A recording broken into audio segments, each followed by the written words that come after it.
I've got a great Republic game for you today. This ship is one of the best battleships in the entire game, and it really comes down to the reload on this ship. You got some decent dispersion, you've got pretty good shells. They overmatch some ships, and they do quite a lot of damage when you manage to hit a broadside or two. But the main thing is the reload. And getting a 20-ish second reload on a battleship at tier 10 is insane. That's what really makes this ship for me.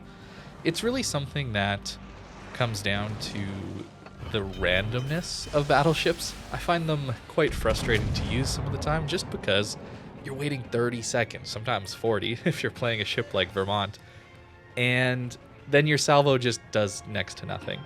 Being able to fire over and over and over again much quicker reduces that feeling of getting screwed over by RNG. It still happens. Republic is by no means an RNG-free ship. It's just that the more shells you can send out, the more salvos you get, the less it feels like you're getting screwed over. And that's what it comes down to. When you're shooting at these longer ranges, it feels really good playing a Republic. So if you don't have this ship, I can definitely recommend getting it. The grind to it is kind of mediocre, and the ships don't really play the same all the way through. Their identity's not all too consistent. However, this ship is very nice as a reward at the end of the line. We already have nearly 50k damage into this game, which is already insane. But the real big thing here comes down to a Montana sitting broadside, or close enough broadside that we can Citadel him. That's what it really wants to shoot at as a Republic. You're looking for those broadsides, since the ship has flat, horizontal-based dispersion. So it has really good vertical dispersion. That's why you don't see many shells going above or below the target. They all just kind of spread out in a wide beam. And that's why you want to shoot broadsides. Makes sense, because stuff like that can happen. Sometimes you hit the jackpot and your ship just absolutely nukes the enemy.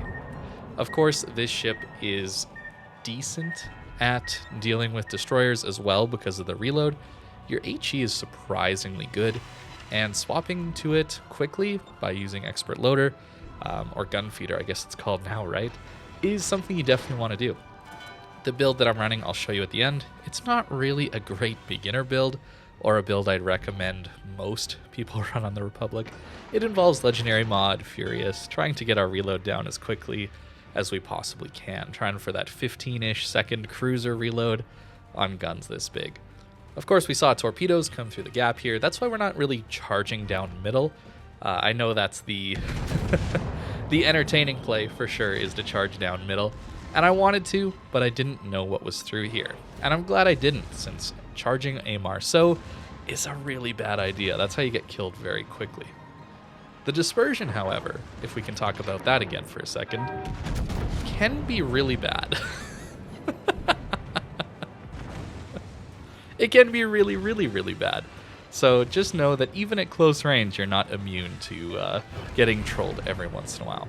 Fortunately, this Marceau gets baited into coming out from the gap, and my team helps me finish him off. Not a huge deal, but certainly a little bit annoying. But at least we had another salvo after another 15 seconds. That's the real joy of the Republic. The armor is not very good.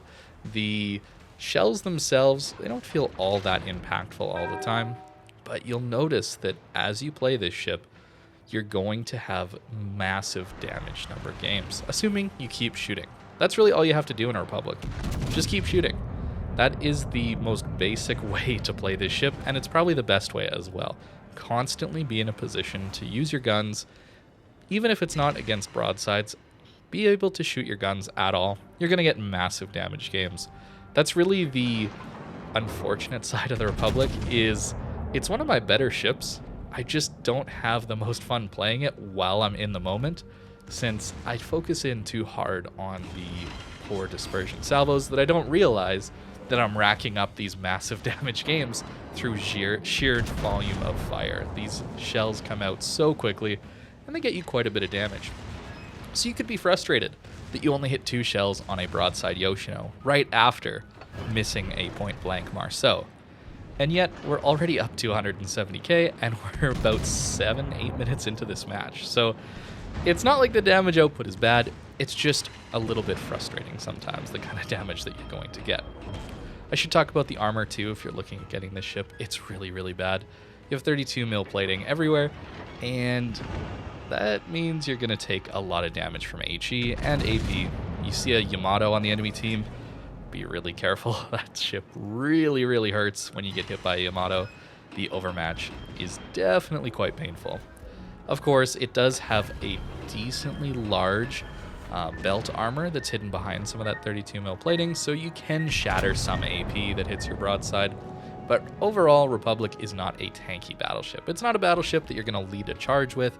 This is a battleship you want to flank with. This is a battleship you want to take sustained DPM fights with people. And that's something you want to do from longer range, where you can use the speed boost to dodge and attempt to avoid as much incoming damage as possible. You'll see that this Kremlin actually gets a really good salvo into us, even though we're seemingly reasonably well angled. So you can't rely on the armor on this thing. Your goal basically is to kill them before they kill you. And it's really good at that.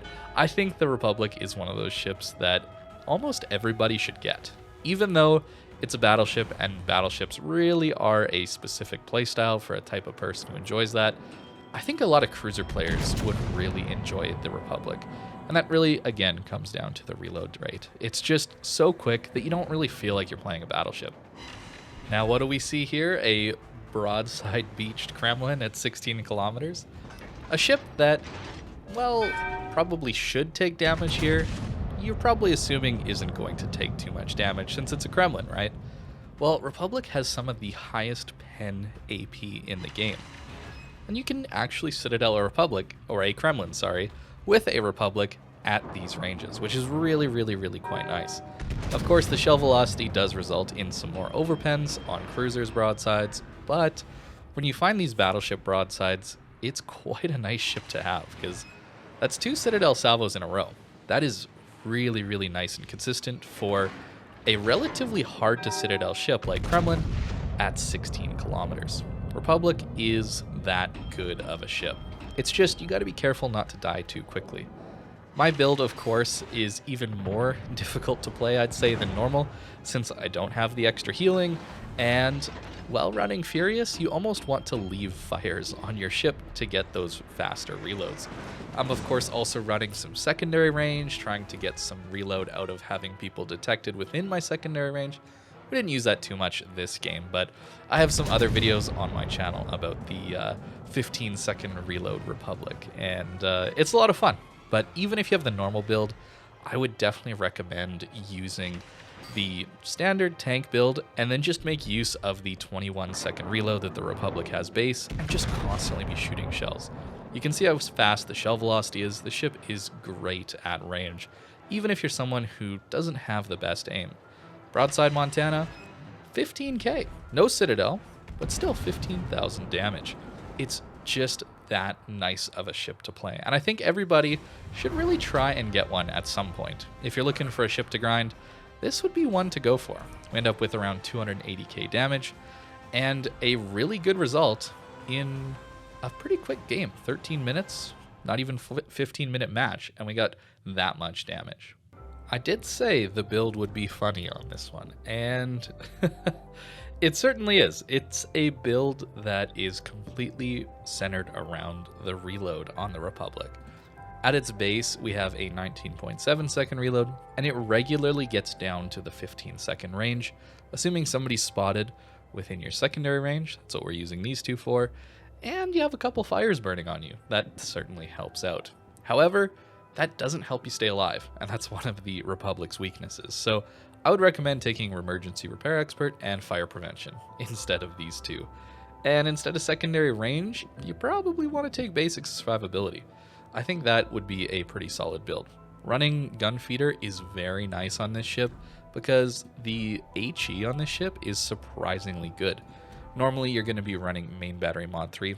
Honestly, for the most part, I don't think the Legendary mod is worth it, since it only gives you a 1 to 2 second reload buff. I think it's around 1 second buff. So you lose out on so much range just to get that slight reload buff. It's fun for this extremely all-in DPM build, but I don't think you necessarily would want to take that if you're playing a normal standard Republic.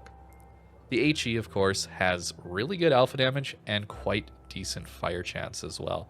That's what really makes it on this ship, allowing you to swap between the AP and the HE. Both great shells, and of course having a near cruiser reload on guns this big is quite fun. So that's the Repub. I really enjoy it, and I think you guys probably will as well. Thank you very much for watching. I hope you have a great rest of your day.